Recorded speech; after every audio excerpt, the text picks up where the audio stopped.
equals 39. And Lego used to be way more heart-oriented. Now it's too profiteering-like. It's too branded. It's too, like, greedy almost. It's like, just like, man, everyone wants a piece of Lego now. It's like, it's just starting, it's like merging with all these, like, movie brands and, like, Hollywood brands and, like, just, you know, it's like, do you even have to build the set anymore, or do you just open the box and poof, here's this, like, pre-constructed, like, pre-designed, like, action figure of, like, some thing, you know, that you don't even have to assemble with the basic bricks. Lego used to be more brick building oriented, you know, now it's, stay away from the money lust, people. Like, it's just getting a little bit too, like, branded and, like, image centric, and, you know, it's like, oh, just the basics. I remember when it was Castleman, when the three basic themes for Lego were Castleman, Forestman, and Town, or City, you know, and Space. Those were like the original categories of Lego. Castle, Forestman, even that was a bit of a Castle, Forestman, City, Town, and Space. And those were the basic sets that you would get things themed under. Lego. Okay. My personal favorite was the Forestman. And then they had the Pirates and all that. It was just awesome. But we played with Lego like ridiculously. So Lego equals 39. Nike equals 39. My last name, Kubi, equals 39. So these are the pieces of the puzzle getting put together here. But I wrote down my little notebook. I was just pulling up memories. The Lord was digging up gems from my childhood. And Lego was nearly at the top. In fact, it was at the top. When I think of the gray house, specifically gray plus white, which divides by 3 and 9 letters, at 4855 208th Street, where I had most of my growing up years, certainly from grade 1 till grade 6. Actually, I think it was about 5 years. So, and then we lived in the Howells house for the very, very young years. That's where I was a baby, in the Howells house, which is around 46th Avenue up around 202nd Street-ish. Yeah, that's where I was a baby. So that's where I would have had my crib and all that, and that's where I had my first Christmases. Lego, a hockey stick, a Bauer hockey blade, and Bauer was the name that we got for hockey sticks, and we would wrap, sticks were more simple back then, and we would wrap, and they were certainly a lot cheaper. Oh, it's disgusting. Greed has taken over mankind. I'm sick of it. Everything is based on greed now. It's disgusting. It's like now, it's like, man, kids are being sold like multi-$100 hockey sticks at like Sport Check. I'm like, this is not right. This is completely satanic. This is totally evil. Like, give me a break. A stick is a piece of wood, man, that you slap the ball around with. Anyways, but we would like wrap our own sticks, you know. We would put like pieces of rope underneath, like a bunch of grip tape on the top, so you had a good grip handle. Typically, we bought Bauer. We bought Bauer hockey sticks. That was a great Christmas present. A new Bauer hockey stick. And we would often get, in our stockings, we would get a new blade, a plastic blade, because we played so much that we would chisel down. And I'm going to draw a picture of this on the board. We would chisel down, here's the blade, those plastic blades that you would buy, okay, just like this, and they would kind of go up like this, you know, and then they would peter off a little bit, have a little notch in them, and you bought the white, we typically bought white plastic blades. Yeah, the blades were white, and then the stick was just wood. And I believe, I believe you could even just buy we would chop off the wood and use the plastic blades because we wanted to control the curve.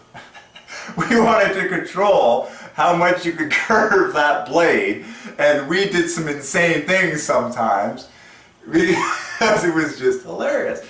But and the blades had these little holes in them on the top, like this, for air, so that you could, for air to go through, I guess, little holes in the plastic. But these were the white plastic bower blades, and we would get these in our stockings very often. This was a common stocking present for us at Christmas time. Me and my brother Curtis, we were the oldest ones that loved playing hockey like crazy. And by Divine Ordinance, my first name and my brother's first name knit together to make a beautiful multiple of 3. Derek plus Curtis divides by 3. Helena, in between us, divides by 3 all by herself. So the 3 oldest children are 3 names altogether, therefore divided by 3. But Kurt and I would typically always get a blade in the stocking. Kurt loved to play goalie, so sometimes he would get a white plastic, you would get like a goalie stick, and I would get the player stick. And I believe Bauer was our brand, and we would get Bauer blades. We would get the white plastic blades that were also made by Bauer. I'm guessing they cost less than $5 back in the day. Probably less than 10 for sure. But we would, and Bauer, yeah, we can solve that later, but anyways. But we would, we had the white plastic bags on the wooden stick, and then we would heat, together with Dad, usually, we would heat up the plastic over an open flame. Oh, we had a gas stove, I believe. Yeah, we had a gas stove back then that had an open flame. Yes, somewhere in the house we had a gas stove. Oh, no, the other thing we would do is use our wood-burning fireplace in the home. And that thing would get hot. That thing would get hot enough that you could honestly put the hockey stick, rest the blade right on top of it, and it would get warm enough that you could bend it. But yeah, so we would bend it, bend it ourselves, and would harden obviously, and get the perfect curve on it. And then we would screw it into the blade, and that's simple. That's simple. And we went through like a ton of these things while using the same wooden shaft at the top. But the picture I wanted to draw is how extreme we would get these things down to. Like, we played so much street hockey and took so many slap shots and wrist shots and dragged those things over concrete so much that, like, we would whittle these things down to like this appearance, where it was literally like a 9-iron, like when you like teed, it was like terrible. It was like so ranky thin. It's like the blade was just like almost gone, it was just like that, and there's the stick on it. But like, and this was actually all chiseled out, so it was like rounded. So that's like how bad we would take the blade to. Like, we wore the plastic down so it looked like that. And so that every single time, and we played with tennis balls, so that every single time you took a shot, it would just lob it, like, vertically into the air. And then you would do the old double-handed, like, put both hands, up here on the stick, just like a golf club. Do the old double-handed, like, swing.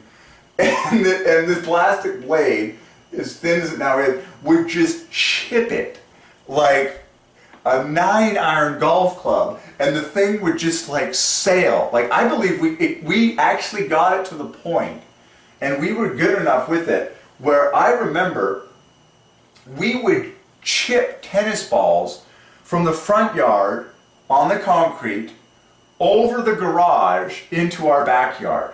Like we would literally, you know, a tennis ball coming towards us, we would just get the old two-hander like this on the end of the stick, the thin plastic blade, and just like crank it, and the thing would just loft over the garage.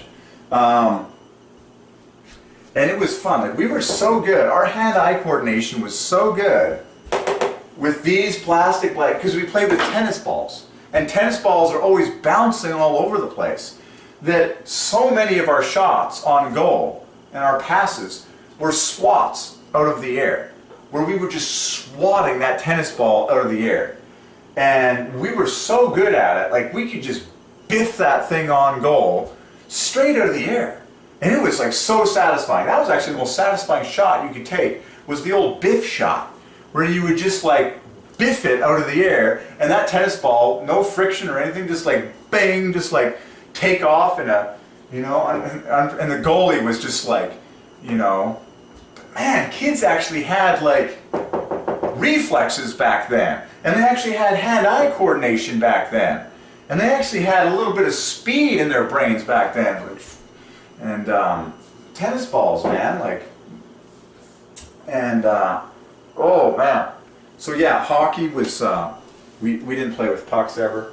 I honestly didn't like ice hockey at all. Too many pads, too much constraints, claustrophobia, just like, man, even when rollerblades came out, we're just like, no, we're sticking with sneakers, just simple. Okay. What else? So that's amazing though. So Lego equals 39 equals Nike equals Kubi. And these were my two favorite childhood. And then the other thing we would sometimes get at Christmas was clothing. And for me it was always Nike, pretty much. Like Nike, I would get like a Nike sweatpants, I would get like a Nike track pants. Track pants were welcome, track jacket was welcome. Nike t-shirts, Nike sweatpants were gold, Nike shorts obviously. You know, Nike shoes on occasion.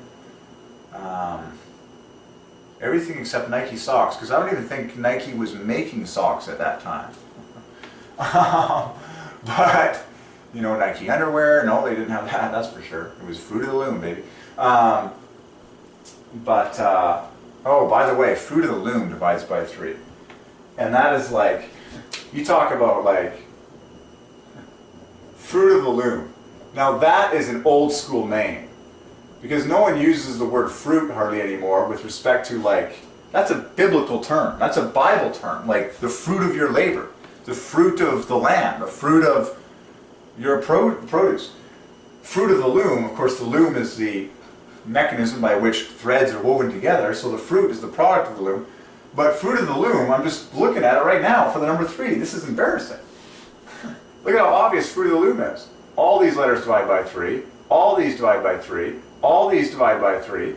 Famous the goes without saying. And then all you have to do now is put the T and the M together to make 33. It's like the famous 2 letters of trademark. Now you know why it says TM everywhere all over this universe. It's because T plus M equals 33, which equals name, which is king. That's why God ordained us to have a system of trademark, and we put these letters specifically everywhere, TM. Okay? And that's accomplished in 6 strokes even. 1, 2, 3, 4, 5, 6. So it's pure 3s, TM. But so that's Fruit of the Loom. The famous underwear brand. I mean, that's all we wore when we grow up, man. It was just Fruit of the Loom. You know? Pretty simple. What does that all add to? 24 plus 30 is 54, so this is 54 up here. That's equals love. Wow. First 2 letters, love. 27 plus 15, that's 42. And I know this is 21, this is 33, and then there's that TM 33. So what do these 5 numbers add to? 66 plus 63 is 129, plus 54 is 183. Oh boy, that's so cool. So Fruit of the Loom adds to 183, which is so good because that equals Christ the Redeemer, which equals Cristo Redentor in Portuguese. The famous statue of Jesus Christ in Rio de Janeiro, Brazil, the most famous statue of Jesus arguably in world history, one of.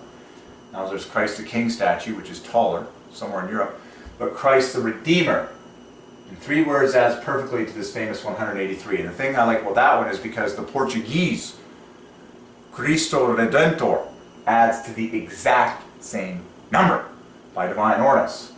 Okay, so the God of English is the God of Portuguese, is the God of the whole world, using numbers. Fruit of the loom. That was your underpants, man. That was like your childhood underpants. I guarantee you, if you're alive right now in the year 2015, and you grew up at this time in history, you know Fruit of the Loom. And you probably had Fruit of the Loom like day and night. So Fruit of the Loom adds and look at the obvious between the word fruit and loom. I mean, the first letters all divide by 3, the TM make 33. I mean, come on. I mean, this combo adds to 96. This is king, the more you look, the more you see. Okay. Perfect. Fruit of the loom. How did we get on that one? I don't know. I think we were talking about brands. Oh yeah, we were talking about Nike clothing. And the fact that, you know, I would receive Nike clothing at Christmas often. But it was always active wear. Never once in those early years up until grade 6 did I wear jeans at all. To this day, I can't stand jeans. I don't even understand them. I'm like, why would you put something on yourself that is that uncomfortable?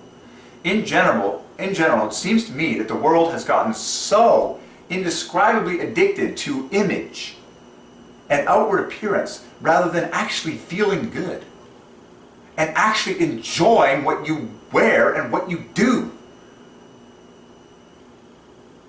I'm like, do you feel good when you put that clothing on?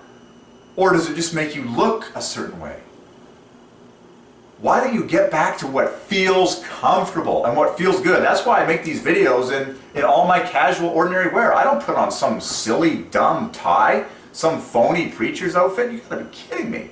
That's phony fest supreme. As soon as you make even one step towards being something that doesn't feel natural, isn't truly you, doesn't feel comfortable, you're entering phony land. You're a liar right from the beginning. I'm preaching myself. We've all done this. We've all just done things to just, it's like, no, be comfortable. I never want to wear a tie in my entire life. I'm like, I didn't wear a tie as a kid. Why should I wear a tie when I grow up? You know, it's like, and Nike, to this day, I was like, I'm wearing a Nike t-shirt right now. Nike equals Kubi equals Lego. Wow. I'm like, man, this is good stuff. This is good stuff.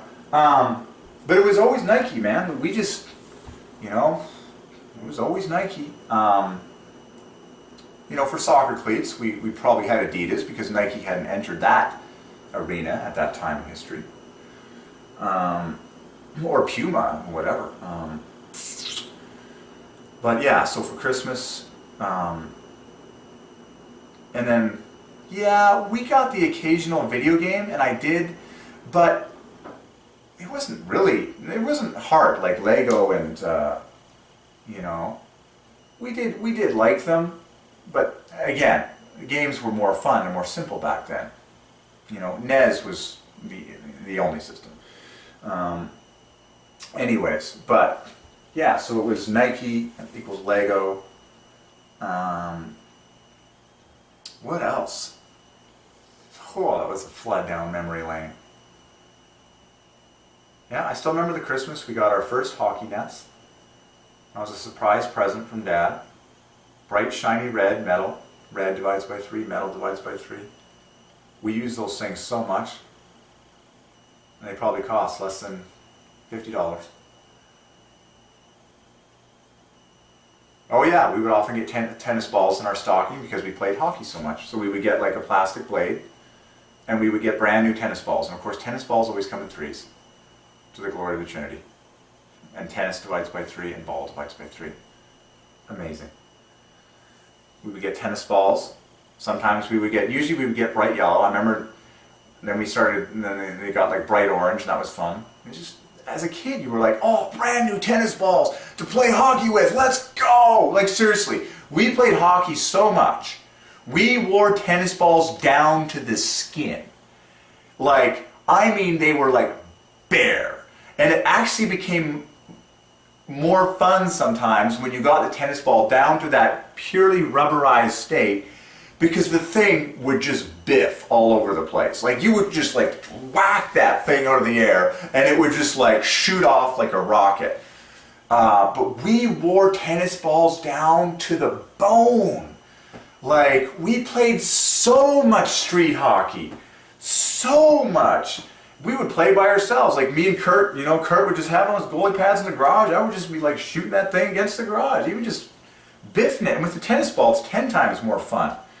And then it came along with a stupid plastic hockey ball. It was just like, man, that thing's painful. And it was like, you know, anyways, tennis balls. But yeah, so we would get 3 tennis balls in our stocking, or it would just be sitting there by the wood fireplace when we got home. We'd be like, oh yeah. Sometimes we got hockey tape. Kurt would get like a roll of grip tape, black or white. Candy was a staple, you know, in the old stockings. Kinder Surprise, I think came later. Chocolate, stuff like that. Race car. We had a little bit of a fad with race cars. To this day, I still think they're a little bit cool. Now they're just insanely fast. I actually, yeah, last night I went to the old neighborhood. I went to the old gray and white house, and I'm not joking. Just as I went down the street, there was a guy, the Elevals next door, our neighbors, and he was a grown man, and he was racing an RC car that was so fast I couldn't believe it. Like, that thing was so indescribably zippy. I can't believe what the technology has done for those things. But talk about joy, man. We made ramps and stuff like that. We contemplated, like, you know, making a dirt track for them in our backyards. It was just a piece of fun. It was a piece of our childhood. RC cars, fun stuff. But hockey was very much hard for us, especially with the plastic blades. We went through so many tennis balls. We lost a ton of tennis balls. There used to be, oh man, there used to be a juniper bush like right behind the goal area that would eat so many of them. Anyways, so more gems. I might as well just spill the whole flood of memories here.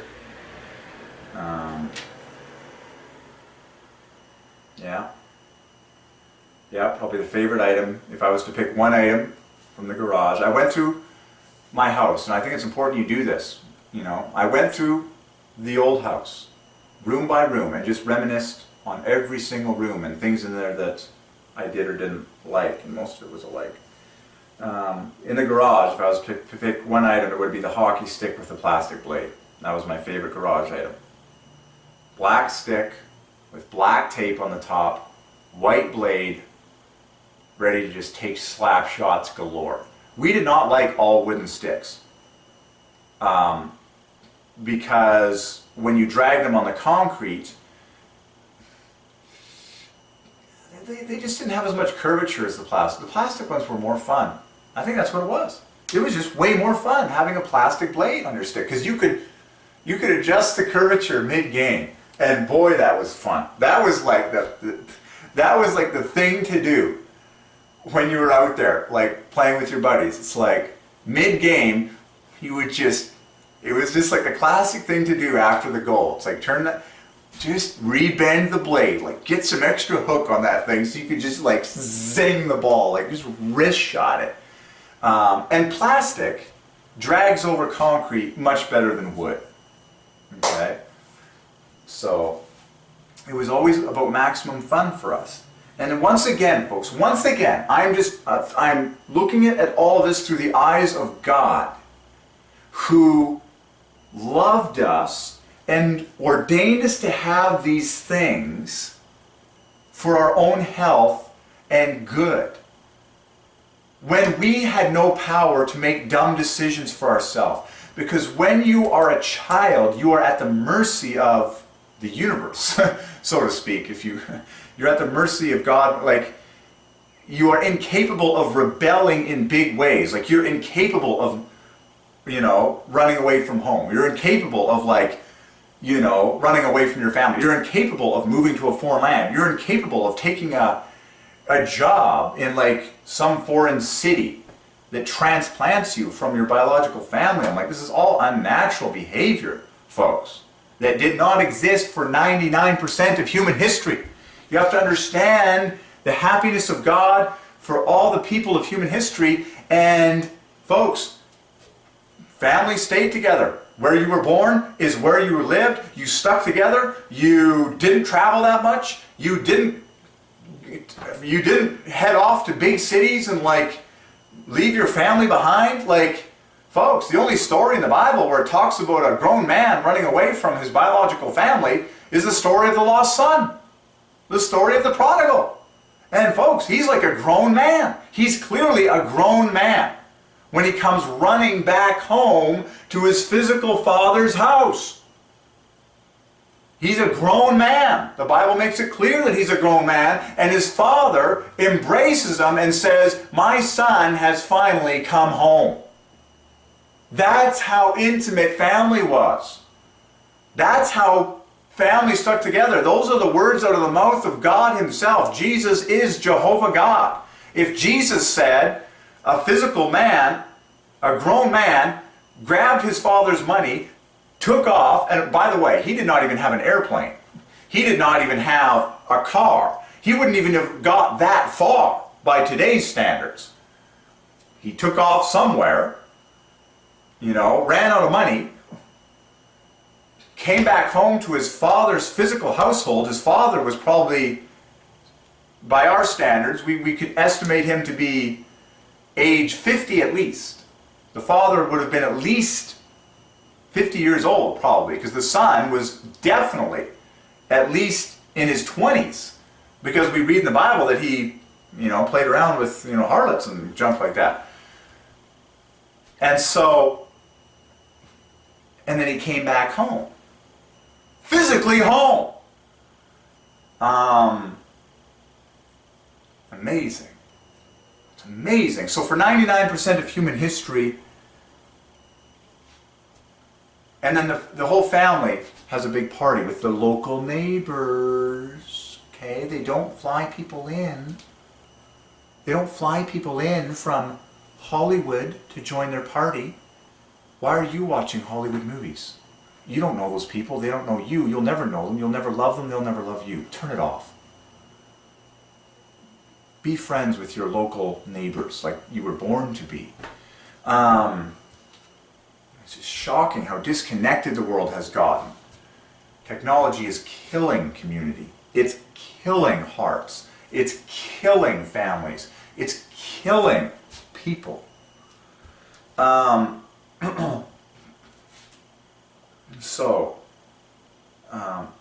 For 99% of human history, people lived and grew up together and stuck together physically, and they did not move that far. And on a daily basis, their physical degree of movement was not jarring. They walked. And that was the pace. You just have to respect the pace. You just have to respect the golden ratios that the God of the universe designed everything in this world to be. The average human height, the length of our legs, the curvature of the earth, the distance between things. Walk. That's how far you're meant to go.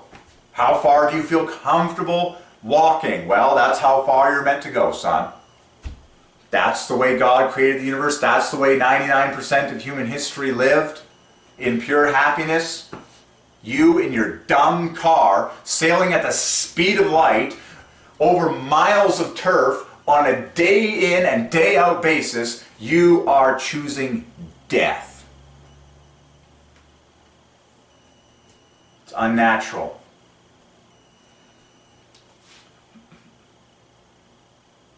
Okay. So, walk as much as possible. Live close to home. Stick together with your biological family. Focus on Biological family relationships, if they're not in top condition right now, get them healed. Make the phone calls. Spend the time. Humble yourself.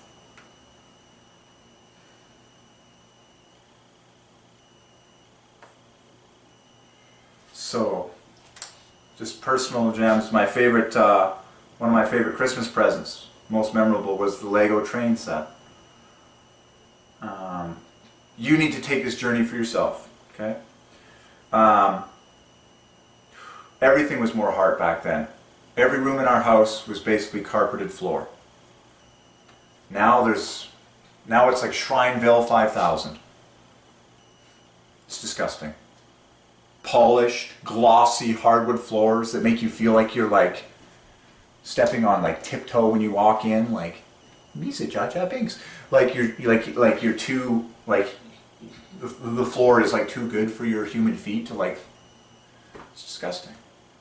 It's terrible. It's all wrong. Houses are not shrines. Houses are homes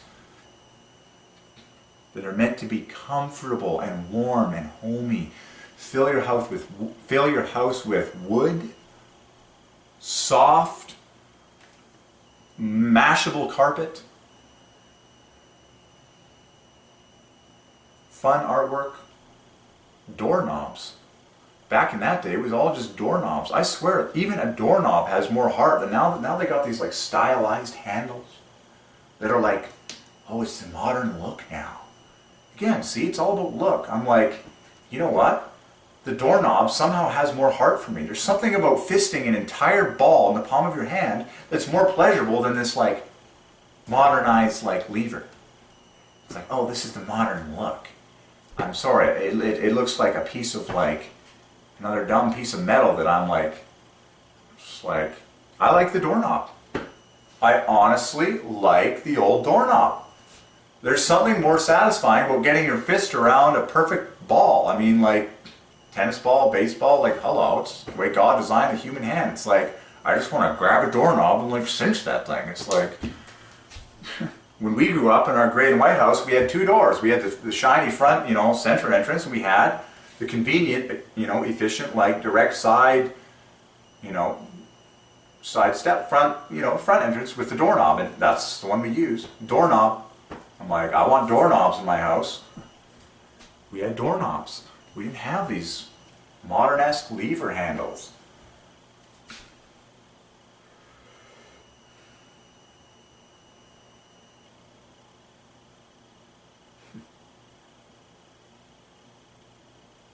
Doorknobs. It's all an attack on hominess. What else? Parents used to kiss their kids good night. Something I remember. I mean, it's just, oh man, there's way too much. Yeah. Yeah.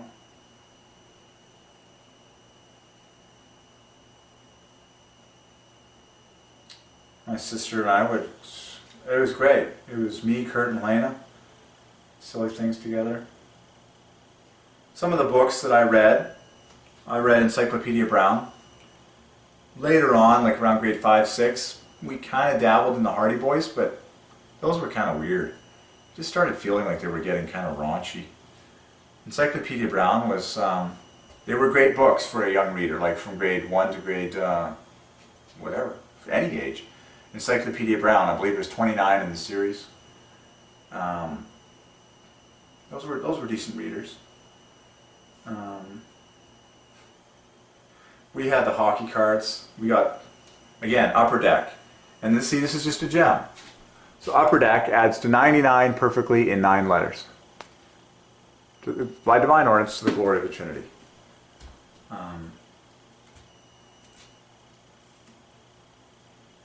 This was back in the day when hockey was actually heart. Back in the days when Wayne Gretzky was playing, when Mark Messier was playing, when Tony Tanti was playing, when Patrick Waugh was playing, when Kirk McLean was playing. This was the heart era. Great save by McLean.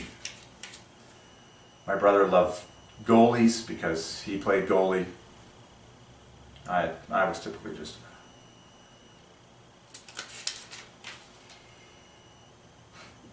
Amazing gems, like that all divide by 3. One of my favorite snack foods was Fig Newtons and Dad's cookies. Fig Newtons divides by 3. Dad's cookies divides by 3.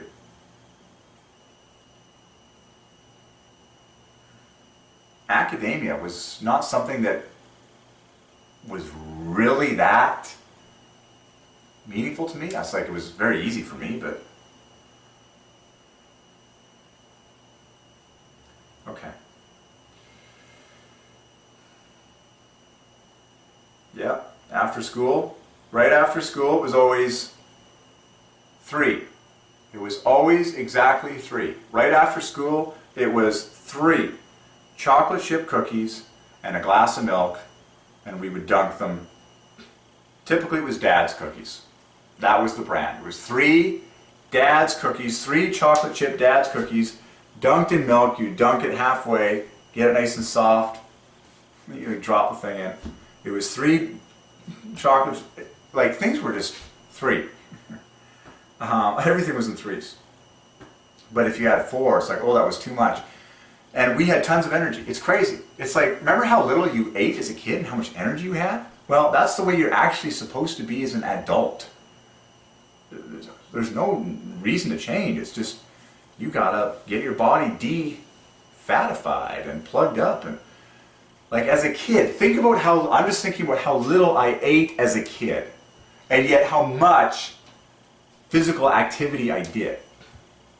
Like waking up in the morning, I probably had one bowl, maybe 1.5 bowls, if I was really like over the top. I probably had 1 bowl of Honey Nut Cheerios for breakfast. That was it, pretty much. For lunch, we had half a sandwich. You know, I'm talking about those 2 pieces of whole wheat bread with like peanut butter and jam, or like, you know, basic meat and mayo or mustard kind of thing. Meatloaf sandwich on occasion, but it was never more than like that. It was like, for recess you had like a fruit snack. For recess you had a fruit snack. For lunch, you had like half a you know, sandwich, a drink box, and some sort of high carb, sugary item like cookies, a muffin, or fruit bar, fruit roll, something like that. And then when we came home from school, we had like 3 chocolate chip cookies. That was kind of the rule. We had 3 chocolate chip cookies, glass of milk pretty much. Maybe we had a piece of fruit, an apple or something like that. And then we would play hockey until dark. Like vigorous, fast-paced, non-stop running, reflexes firing, all that good stuff. We would pretty much play like hockey for hours, till dark. And then dinner, I don't think we ate really that big. Like we were not. Now it's psycho. Like men have, it's all the stupid beef up culture and all the stupid image about men, you know, looking muscular and like being thick and like beefy. It's all a lie. It's all sickening. It's all killing people. It's bringing people to an early grave, and men can't even move fast anymore. But you actually don't need to eat that much to be completely happy and healthy. But yeah, I mean, you gotta be kidding me. You need 5 servings of fruits and 5 servings of vegetables every day to be healthy? I'm like, lie. That's a big sales pitch to just keep the money. Anyways. But yeah, it was way simple. 3 cookies and milk. Dinners were simple. Like, I never ate more than a single plate of whatever it was, pretty much. Just, you know, pasta. Pasta was common. You know, peas and carrots, corn, bit of fish. Pretty simple stuff. Honey Nut Cheerios divides by 3. I'm just relating things. And above all, friends were everywhere. I had so many friends, it was ridiculous. There you go, eh? Cool. So there's the latest and greatest gems. Lots of gems from your childhood. Wonderful. So I'm going to go out and buy some of these nuggets and pick up some of these brands and harvest some more gems today, Saturday morning. I've been preaching for a long time. Wow, this is a long video. But it was highly worth it. That's awesome. And so I would encourage you to take the journey to the center of the soul. Your childhood together with the Lord. So, there you go. All right. I'm excited to go enter in. Let's get out there.